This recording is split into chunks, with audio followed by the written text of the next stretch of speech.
Welcome to the Impact Policy Podcast.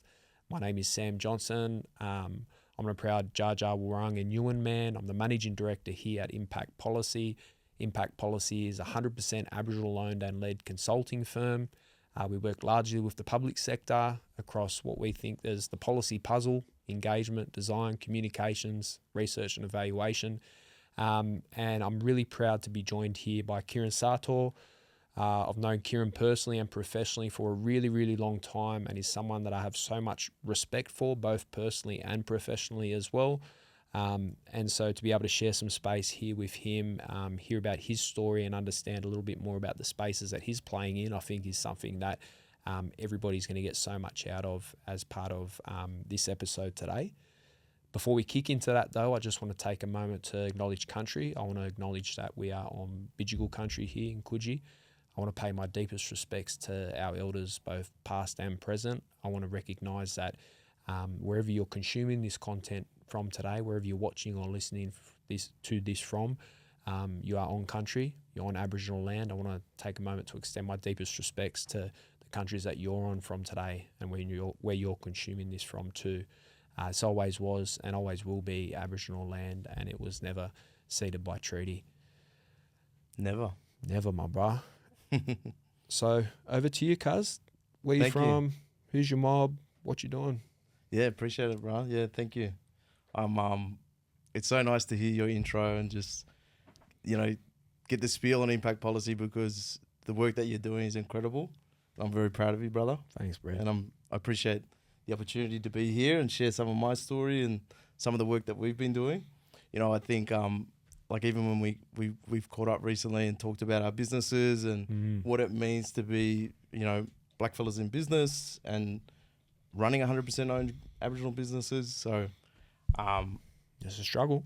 It's a struggle. Not easy. It's not easy, but there's, a lot of successes and a lot of wins, Absolutely. too, that we need to be conscious of and, just thinking about as well. So, absolutely. And this is a big win too, brother. I've been watching this for a long time and happy to be here. Yeah, appreciate it. Thank you, guys. Thank you. But yeah, so my name's Kieran Imbajana Satour. Bajana is my skin name.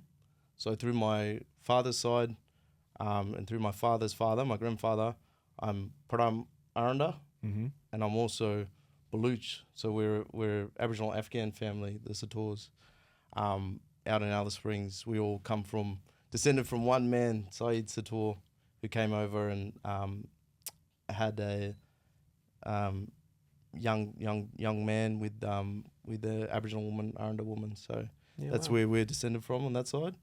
And then my father's mother, she's Gurindji, and my great grandmother, we're Gurindji Munyin tribe. So from Kalkarinji, Wave Hill Station, you would have seen Vincent Lingiari in the famous photo with Gough Whitlam and that land getting handed back. So yeah, my great grandmother Ruby, she was part of the stolen generation. Her and her sister Maggie were taken. She was 8, Maggie was 6, and they were taken to Carlin Compound in Darwin. And they were trained up there. They ended up actually working as kind of domestics in the hospital in Darwin there. So and that's the King side of my family. So a lot of Kings and a lot of family kind of all through, because Maggie's side kind of went across into the Kimberley as well. So we've got family all across that kind of region of the top end there. So and then Mum's side, where Garawa comes from, my business. So Garawa is a Gatang word which is the languages spoken on the mid-north coast of New South Wales. And so we're Warramai people. We're from Nabiac, Gloucester, Foster area.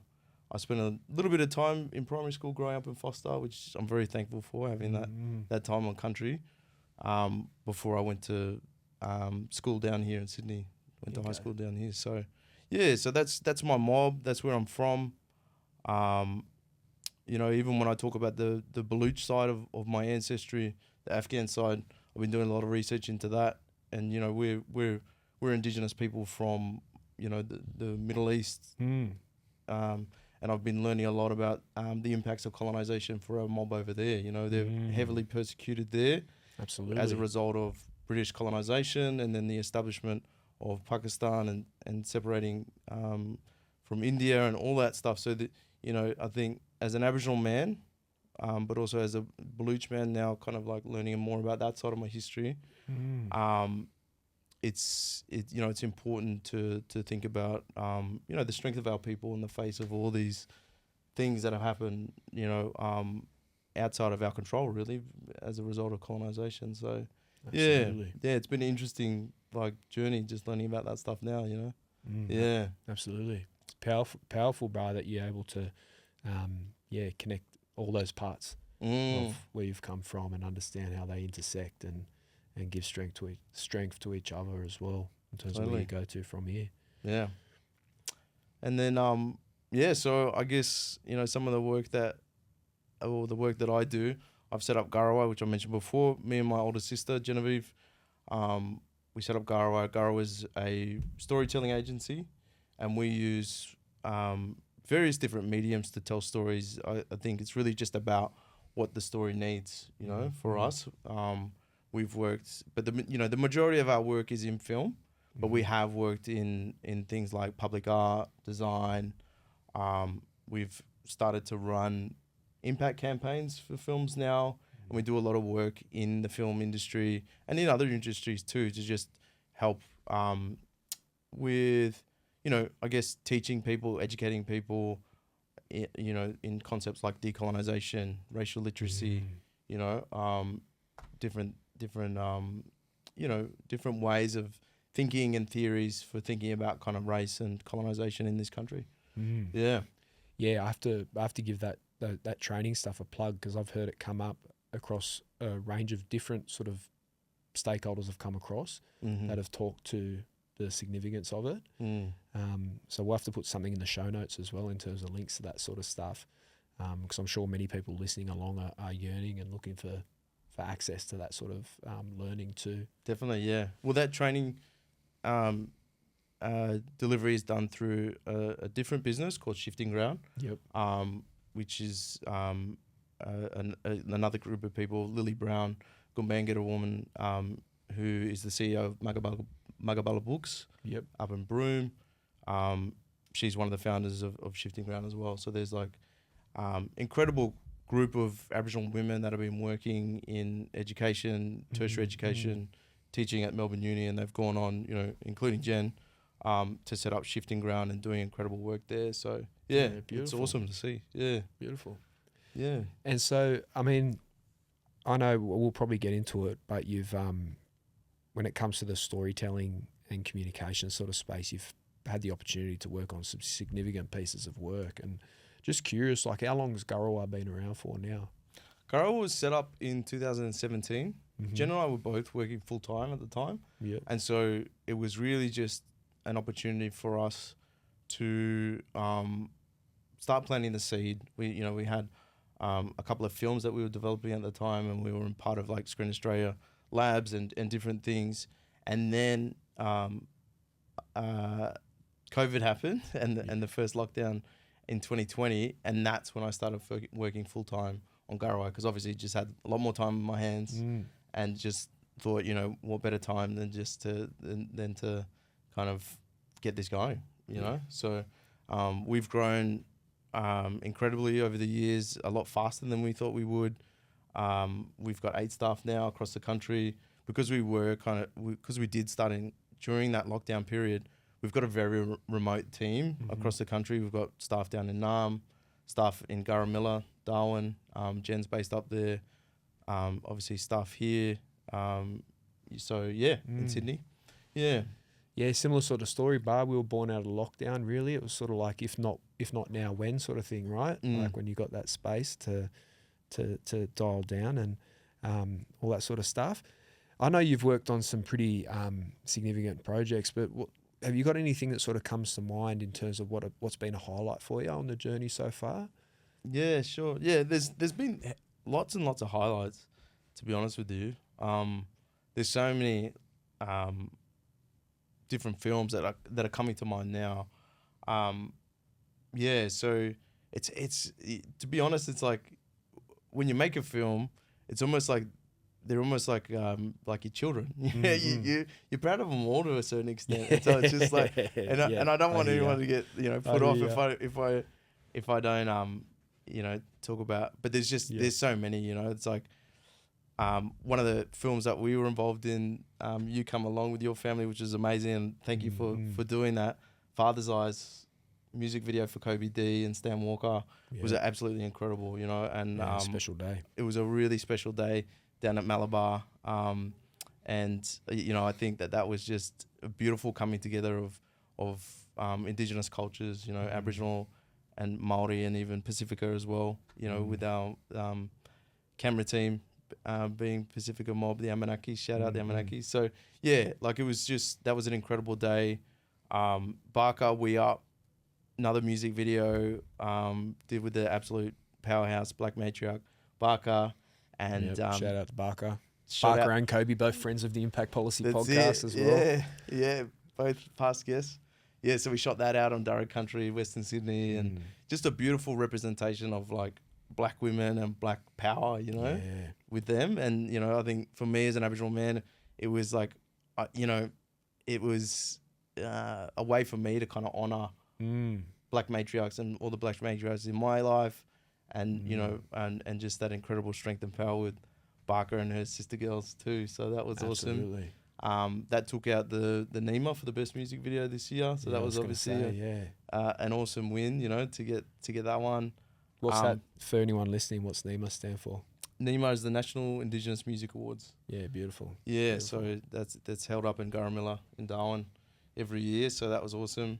And then, I do I direct a lot of documentary films, and I've had one come out recently, which I'm really proud of. It's called Mahi Kakai, and we produced that with Monster Children. We actually won a short film award, which allowed us to basically paid for us to go over to Wanaka on Kaitahu country in Aotearoa on the South Island, and I ended up I connected with a Kaitahu family over there, and I shot a documentary about their fight to restore their native waterways. Yeah, beautiful. There, because they're having a lot of issues with dams. They've got hydroelectric dams that basically lock native fish, including eel, in, so they can't go on their migratory pathways through the Pacific. Yeah. It's a big problem because, eels are very important for Indigenous peoples all over the globe, and obviously really important for Kaitahu, spiritually, economically. Some of the stories over there, they were telling me that, the rivers used to run black with that many eels. There wasn't even enough water. They'd go across the land to go into the ocean, So, I think you hear about it everywhere. There's heaps of eel stories here. Look at Barramatagal and everything, the barra, the eel. A lot of creation stories around the eel, rainbow eel and stuff. So totally. Native Americans, I know they eat eel and stuff. So it's just really important for us, So it was great to be able to go over there, connect with this whānau. And it was the first time that I'd made a film overseas. And it was the first real time that I had connected with international Indigenous people on on their country, on a proper level. Yeah, 100%. 100%. Eating native foods and just connecting. And, there's obviously differences, but there's way more similarities than there are differences. Yeah. And it just made me it just gave me strength to know that, we're not the only ones going through the same struggles. Absolutely. Because of colonization and the ongoing impacts of that and how that plays out. Totally. So, there's a lot of just strength in that unity and that connection too, 100%. I hear, absolutely. I'm actually flying out tomorrow to the same place, about North Island, and doing a couple of podcasts with some mob there that are working as designers in the co-design sort of space, and how you design and build systems and services. Awesome. So it's good to hear that, Bar, because that's one of the things that, I'm yearning for as part of that experience, is that connection, that solidarity is part of what we're trying to work towards too, I'm sure you'll experience it. I'd love to hear about it when you get back. Yeah, 100%. Yeah. So there's a few kind of highlights. There's many others, but we'll keep it. Well, I remember, you worked on the Sydney Opera House campaign last year, and you had someone playing the didge on top of Sydney Opera House, and filming up there, and that was a Yeah. job, wasn't it? Yeah, it was. Yeah. So the last post, incredible Yadaki didgeridoo player Mark Atkins, and his family have, including his daughter, they kind of organised this project to basically have the didge playing the last post. Yeah, with I'm just trying to think of his name, but so that was iconic, having the didgeridoo, and the trumpet or the bugle, sorry, on top of the opera house, on top of the sails, playing the last post for Remembrance Day and in honor of all the First Nations servicemen and women that served overseas, and then we've heard all the stories. They came back and they weren't allowed into RSLs, or they didn't get the same benefits and all that stuff. So that's it. Didn't get the land they were promised. Yeah. So do you ever spin out sometimes, bro, when you think about the journey of Garawa, and then you think about like, oh, now we're filming on top of like the Opera House, one of the most iconic places in the country, and producing content and communications for like major clients. Yeah, I definitely do. Like it's I feel like Jen and I are constantly kind of pinching ourselves and thinking, like, wow, okay, we're here now, pinching yourself. Like, I'm sure I was doing that over in Aotearoa and all the different communities and stuff that we get to visit and help tell their stories across the country too. It's like, it's a real privilege, but it's also a responsibility. We feel that very deeply, and that's a lot of the work that we do is around process and how do we kind of make sure that we're holding space for the people whose stories that we're telling, and how do we do that in an ethical way in an industry that's like, let's be honest, it's always been extractive. It's extractive in nature, because it's like it's taking other people's story for profit, basically. Totally. So that's kind of what we hang our hat on as Garawa, is our process. We're really well known for that. And proud of that. I think that's one of the challenges that we sort of see, because we do a lot of stuff in the communication space as well. And I guess one of the biggest gaps we're sort of seeing is this real, we've talked about it before, this balance between, we know storytelling is such a powerful tool in communications, in policy, creatively. And for a long time, our people didn't have the agency or weren't given the opportunity to lead that work, and take up those spaces. And now we're seeing more companies like Garawa and others stepping in. But we do still wrestle with the challenges of, whether it's blackface in businesses, or whether it's just, majority-owned Aboriginal businesses that might have a majority non-Aboriginal team producing creative content about our culture and our country. And there's grey areas, there's nuances, and sometimes it's just blatantly wrong and inappropriate. But I think we were talking about it in that sort of, what was the language you used around like storytelling sovereignty or narrative sovereignty. Narrative sovereignty. Yeah. Like, can we have a yarn about that for people that are listening, that are maybe they're working in policy, communications, and all that sort of stuff, just so they can start to think a bit more broadly about what some of these concepts are. Definitely, yeah. It's interesting because I've been working on this project for there's an organisation, it's a French organisation called Fondation Cartier. It's Cartier's art foundation, basically, and so they have a museum in Paris and different things, and so they're working in the arts, and they commissioned a bunch of artists, 14 different artists and collectives from all over the world to exhibit their work as part of the Sydney Biennale. And so I directed a documentary that talks about, basically profiles all the artists and their work. Yep. And part of what I, one of the things that I did kind of during the making of that, during that process, was I wrote an article about narrative sovereignty for a publication called Art Monthly. And basically what I wrote about in that article was the fact that, and what I experienced on that shoot really hit home to me why it's important for Indigenous filmmakers to be telling Indigenous stories. And the reason why I bring up that project in particular was because it was 14 Indigenous artists from all over the globe. There was a lot from Australia, but there was a lot from overseas. I was working with, a Bolivian artist, Guatemalan, Native American, Navajo Dene. I should mention their tribes, Aymara tribe from Bolivia. So it was an incredible opportunity. A lot of artists from the Pacific as well. Yep. But during the process of telling these people's stories, I was obviously filming with them, interviewing them, but oftentimes I'd be connecting with them on a different level, and sometimes it was just as simple as like having a meal and stuff together, and we'd be connecting and sharing stories and our experiences as Indigenous peoples, no matter where we're from. But what that did was it created a depth in the film that I don't think is possible or achievable if, it wasn't an Indigenous filmmaker telling it. Absolutely. The other thing is the perspective as a director, as a creative.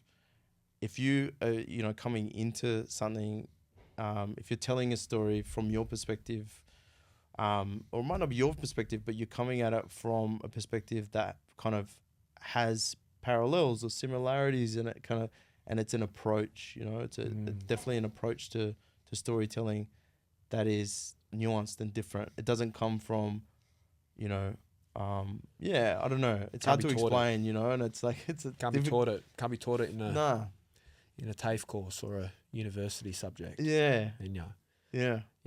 Like the that black lens reference, like it's that nuance to being able to feel the, is the space we're creating safe? Is it accessible? Have I picked up on a use of language that is engaging or disengaging for the people I'm working with? Like totally all those sorts of nuances that only black fellas in those spaces will understand.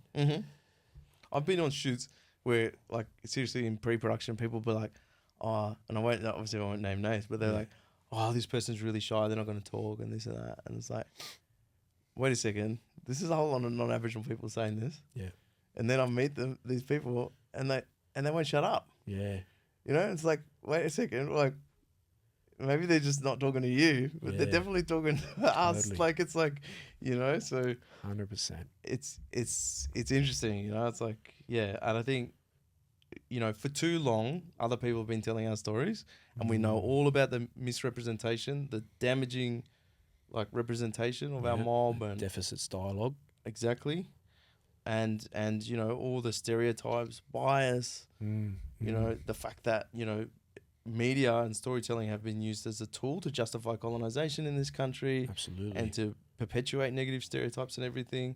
And so because of that, we have to, we need to empower Aboriginal and Torres Strait Islander people, Indigenous people, wherever they are, all over the globe, to tell their own stories. And they obviously can. I mean, like, look at filmmaking in this country. Like, look at the incredible successes and everything. Like, Aboriginal filmmakers are at the top of the game. Like, so it's just like, totally. You can't tell me that there's not,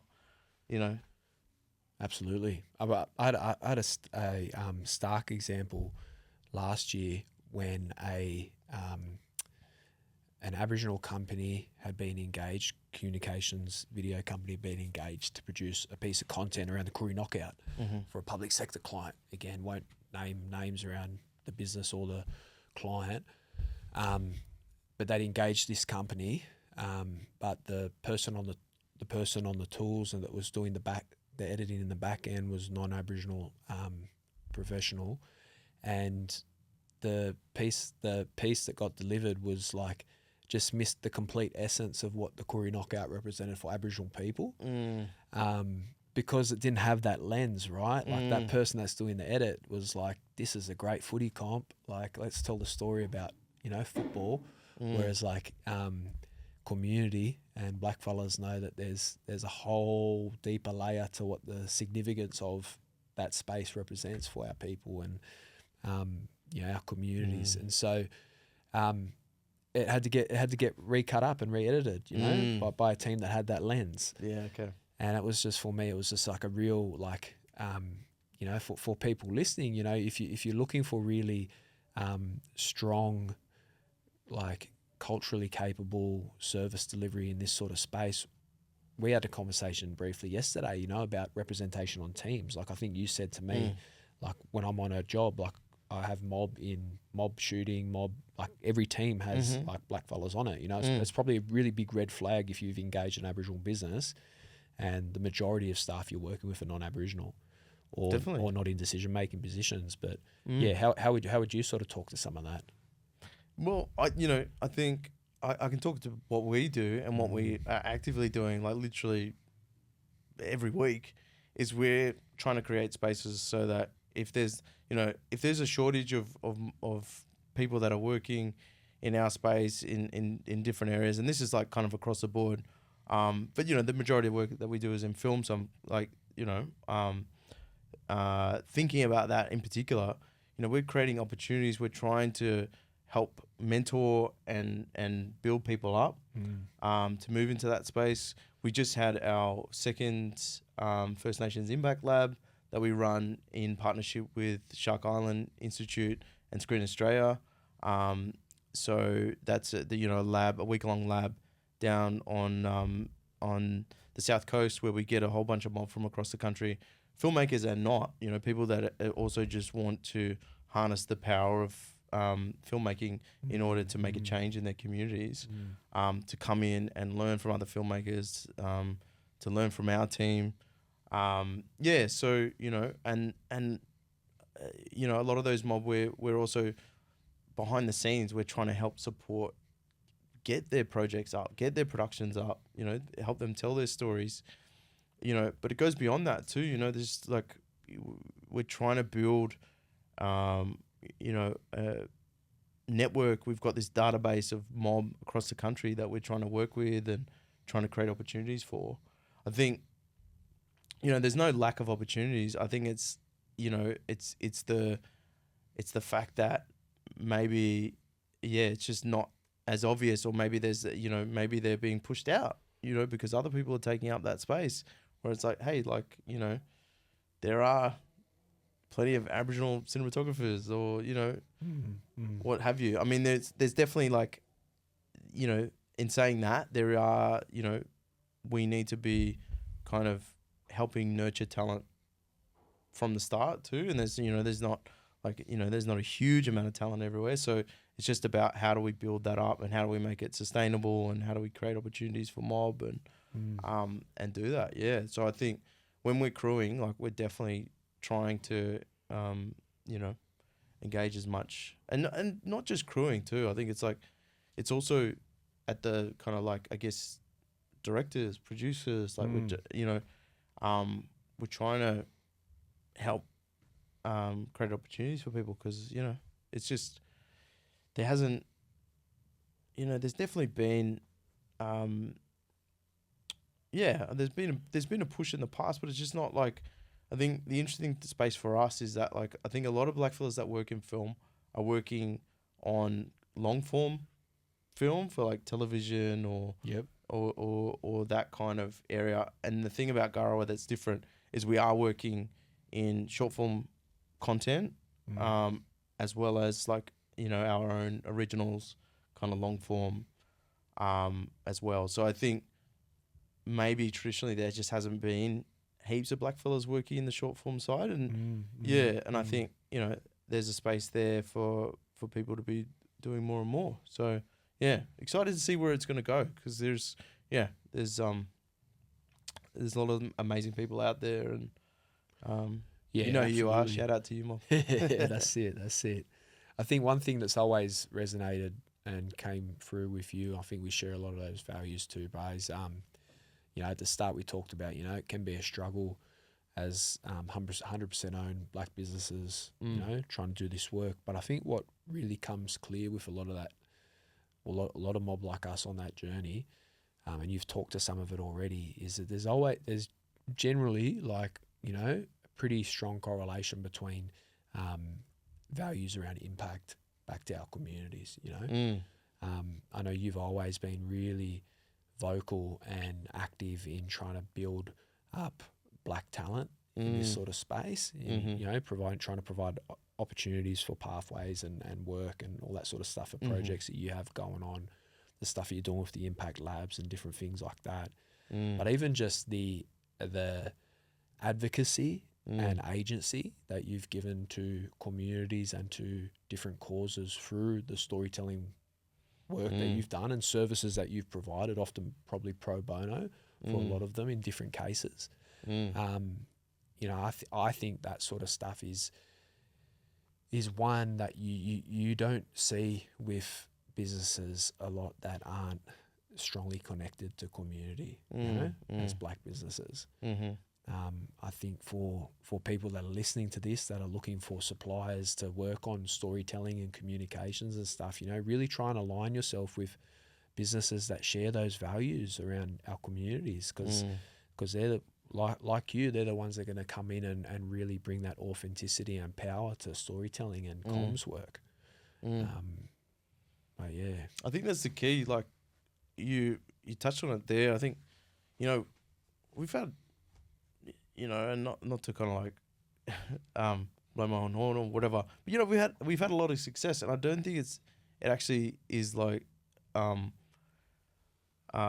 what's the word? Like, I don't think it's not a mystery to me why that's come about. I think it's actually the authenticity. Yeah. And that's it. It all comes down to process. Because the authenticity is the thing that makes storytelling good. Yeah. Because when audiences can connect with a piece of content, because they can like connect with, you know, the authenticity in it, then it's going to cut through, you know, it's going to connect. It's going to connect emotionally. That's the thing. So, you know, I think it all comes down to process. Yeah. You know? Absolutely. Yeah. So, yeah, I don't think it's like rocket science. Yeah, totally. You know? Yeah. So, but yeah, you're definitely right on that front. Yeah. I think one thing's pretty clear as well. I mean, people can check you out after this and stuff, I'm sure. But like Garawa's worked across so many different sectors. You know, you've done stuff for public, for private, you know, community staff, not-for-profit sector staff, you know, professional music artists, and everything in between. Yes.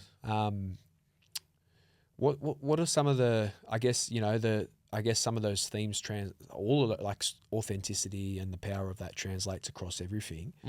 But I know you've done some stuff in the policy space too. I know you've worked, you know, you've done public sector work. I know you've done even work in the tertiary sector. I remember you doing the breaking the ice stuff and different things like that, where you're using storytelling cracks in the ice to try and use storytelling to communicate, you know, complex sort of policy stuff. Do you want to talk a little bit about, because for many people listening that work in policy, maybe they're in the public sector, sometimes they think about storytelling and comms just as like a promotional sort of, you know, marketing sort of space.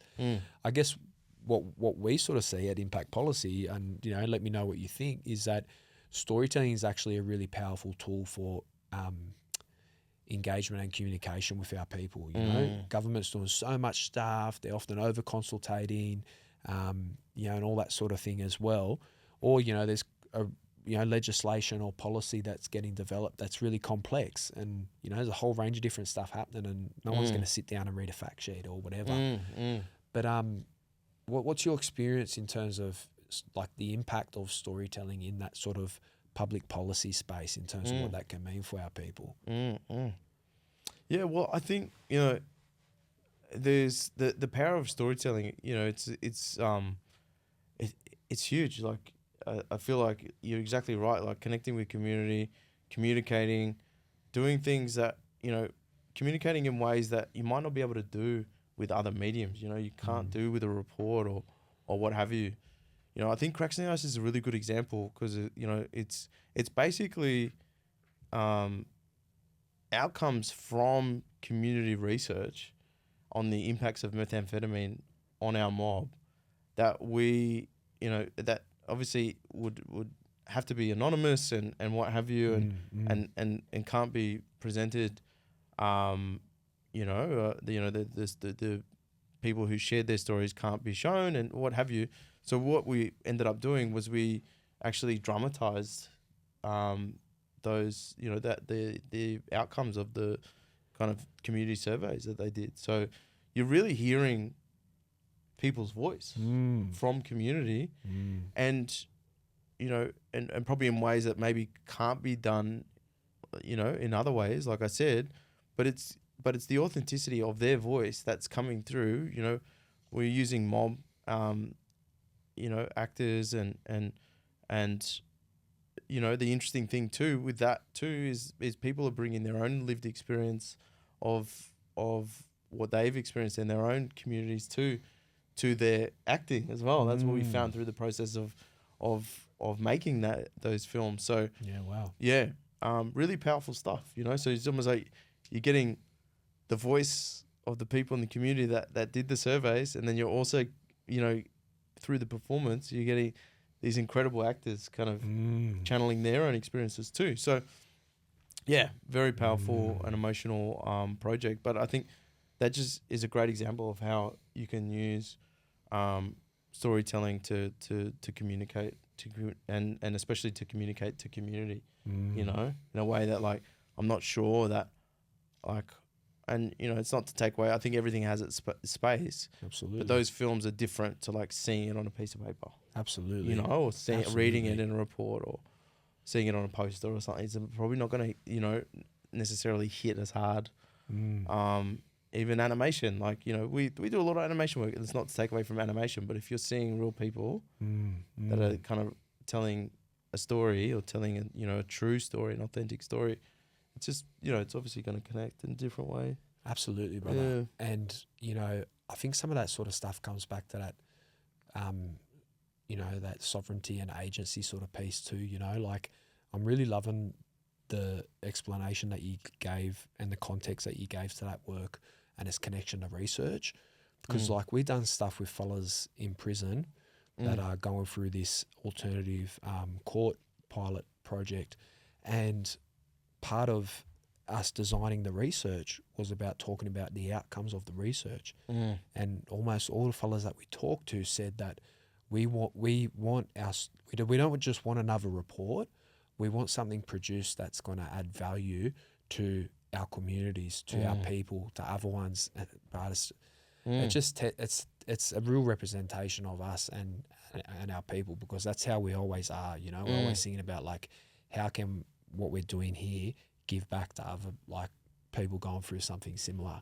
But that was exactly what that was saying, talking to an example similar to that. They're like, we know that there's going to be a report that's going to be produced, but we really want our stories to be heard by our people, and our people won't hear those stories through a report, but they might hear it through a podcast or they had a whole range of different examples that they'd given us as part of that. And I think, like, your example of what you've done with that, for people listening, if you're working in research and policy and you really, really want the communities that you're writing for to really connect with what you're developing, you need to connect and understand the work that people like Guru are doing, the power of storytelling in terms of really, like, communicating that impact back to community and also the decision makers, in those sorts of spaces too. So, totally. Yeah. I think that's a mad example. I think oftentimes too, just to kind of build on that, is that we're developing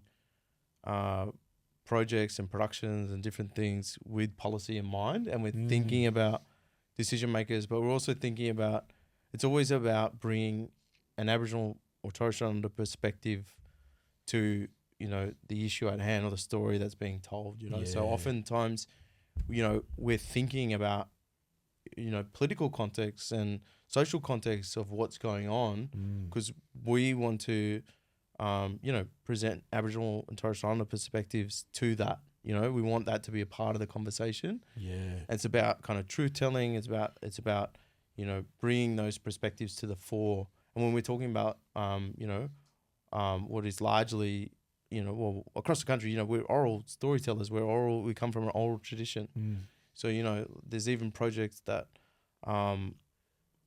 there's a film that I've got coming out called The Truth About the Telegraph. And the histories that are told from Aboriginal people in the film, Kadich and Warramunga people, about their own history that they've been passed down, that they know to be true, is written differently in books. And you can't find a book that tells you the real Kadich perspective on the Barra Creek massacre. Yeah. But you can, this film's coming out, it'll be out on 19th of November, and you can watch that film and you can see clearly, senior Kadich man walk about telling the perspective, the Kadich, the true understanding of what happened, there. So it's like, in the context of that film, the film is about the impacts of the overland telegraph line on Kadich and Warramunga people. Kadich people are in and around little town called Barra Creek and, a few little communities there, kind of just south of Tennant Creek, and Tennant Creek is Warramunga country, and there was another telegraph station there. But the film is all about, this is the telegraph stations that got set up were actually the forefront of the frontier in these places, because they were the first time that there was permanent white settlement on those nations. And there was no agreement, there's no treaty, there's no discussion. They just built these stations, and then obviously there was, there was friction. There was also there's lots of positive stories about it, but there was pretty much the majority is quite negative too, And these telegraph stations were the site of, the stealing of children. The bungalow at Alice Springs was, very well known stolen generation site where kids were taken to, and so I guess I wanted to talk about that film in particular because it's a really important film, but it shows how we're also trying to impact the way that people, the way that all Australians think about our own histories, because the Overland Telegraph Line is lauded as one of the biggest infrastructure projects in this country because it connected Australia to the rest of the world. Yeah, okay. But the premise of the film is that, hey, at what cost? There was all these, at what cost? But we also had our own laws, traditional law that existed and still exists to this day, and we had our own connections and networks through songlines across this continent. 100%. The telegraph line is another form of communication, but we had all these things, but there was no regard for that traditional law, and that's why things kind of got out of hand, and that's why we had violence and frontier conflict and massacres and everything. So I think it's when's it coming out? 19th of November. Yeah, so later this month. Where can people go to see it'll it? be available digitally. Yep. We produced that with the National Communications Museum down in Naarm. Mad. So it's great that they embarked on this, storytelling project about, probably one of the biggest, if not the biggest infrastructure, telecommunications infrastructure project for Australia in our history, Absolutely. But at what cost? Yeah, that's it, bro. Yeah. It really makes me think about the stolen gen space here, around that archives and records, because my experience with our old people in that sort of space was that I got to work on I got to sit with our old people as part of their reparations settlements, and part of that experience was hearing them tell their stories, their whole story in its entirety, which is a whole another yarn for another time. But a big thing that come out of that was this acceptance by the state that what the records said happened wasn't a reflection of what their actual experience was. And a lot of the old people talked about wanting to be able to record their own entries against their records. So, when it said, so-and-so come in at this age, nil siblings or, nil family, and it says whatever, they can write in there and say, no, I came in there with my sister, and we never saw her again. Or, being able to speak back to the records and the archives was something that a lot of our old people talked about being really critical for like healing and truth telling as well. Because you're right, like people tell these stories, you know, greatest communications project in the country's history, but like you're only hearing one part of that puzzle, you know, well, not puzzle, but one you know, part like of that even journey. like the Barrow Creek Massacre, and like it's honestly it's true. There's books about it, not about it, but like it'll be mentioned in books, right? And they'll say, oh, it might have been this, it might have been that, it might have been that. You ask Walkabout what was the reason for the massacre. It was like, no, traditional marriage law was broken. Yeah. And that's why there was a reprisal. You know, so it's like, yeah, well, it's like really obvious. Yeah. It's just like, you know, Katie's people know exactly. He says it. He says, Katie, that's the Katie story. Yeah. We've known that from a long time ago. There's no question in their mind. You know, so it's just like, yeah, I don't know. I think it's all those pitfalls of like traditional history and stuff, like, you know, where it's like needing written sources and this and that, where they've kind of like written around stuff and not been like, yeah, totally, not taking oral history, you know. It's like someone's account, the Stolen Gen survivors, them, you know, allowing them to speak their truth. Absolutely. Yeah, it's powerful, but you know, like that's the like, you know, the significance of yourself and Garua being invited into that sort of space to tell those stories is a testament to your, you know, obvious authenticity and way that you and the crew go about doing this sort of work, you know, because I feel like those sorts of spaces are not spaces that everyone's invited into to tell those stories, you know. So I think, you know, it's an acknowledgement to yourself, brother, and your team, appreciate obviously. And I know that's one in a multitude of stories that you've been invited in to tell for our communities that have had significant impacts too. I think it's a testament to all that sort of stuff and where you're going from here. But what are the sort of priorities for yourself, like moving into, you know, where people listening now are coming towards the end of 2024 and all that sort of stuff? You're doing a few different pieces of work, pretty clear you're across a range of different sectors. What are you hoping to do more of? Yeah, well, I mean, you know, we're a storytelling agency, and I talked about kind of like the short form stuff that we're doing, but we definitely got a few projects on the kind of long form side of things, you know, for that we're developing for TV or what have you. So I think that's going to be the next big kind of like space for us, you know, that we're moving into. So excited about that. There's a couple of documentary series that we've got, one in production, Facing the Numbers, which is kind of like a hybrid docudrama, a dramatization of people's first-hand experiences with systems of oppression here in Australia, and that's actually was a response to BLM. It's been going. The project's been going on for quite some time. It was our first yarn that we had when we reconnected after a long time, wasn't it? Yeah. In person anyway. Yeah, definitely. So, yeah, so that's still going along. We've done some shooting for that, and, you know, it's really excited for that to come out. It's a really powerful series. And then, you know, so I'm co-directing that series with Tyson Perkins. And then Jen is directing a series called Descendants, and it's about both sides of frontier massacres coming together. So, you know, obviously the kind of pinnacle of that is the Mile Creek Massacre and the memorial that they have, and, you know, all the kind of ceremony and the coming together that they do around that. But there's descendants all over the country in different areas, you know, that are looking to learn more, looking to understand, looking to say sorry, looking to connect. You know, obviously that's the white side, and then I think on the black side too, there's like a lot of mob that are just trying to work through trauma, you know, and everyone's at different levels and trying to figure out how to kind of come to terms with what's happened to our peoples. So, absolutely. Yeah, so that's so that's in development at the moment. There's a few other productions kind of on the slate as well, but, you know, we're really excited about those two, and that's powerful. For anyone listening, you know, I think Mile Creek is one of the most notorious, correct me if I'm wrong, but it was the first massacre where a non-Aboriginal person was found guilty and hung. That's right, yeah.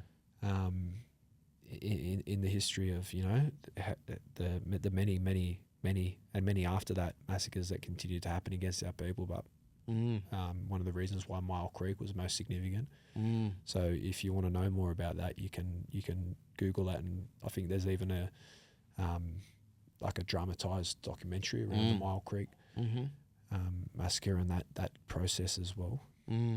But so a few long form things like that coming up 2025. You know, they take some time, so it's like it's been a bit of a process. So it's just like so looking forward to that. And then otherwise, like I think maybe really just like building out the sector, doing all this work, you know, that we're doing in the industry as well. It's like not only like you know, producing work, but we're like doing things like the Impact Lab. You know, we were training other mob too, and like trying to help and support and mentor people to come up.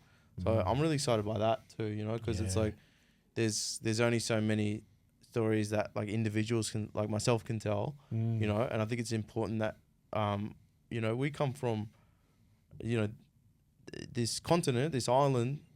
We have over 300 different nations on this island, you know. So like there's you know, everyone's different perspectives and their culture that they bring and their experiences that we need to see on screens or, you know, in other work. So that's you know, really looking forward to that. So and we touched on some of that policy storytelling work from a research sort of lens. Are you doing any sort of stuff in the public sector, statewide or federally at the moment? Any if people are listening, is there a way that we're doing a little bit of work with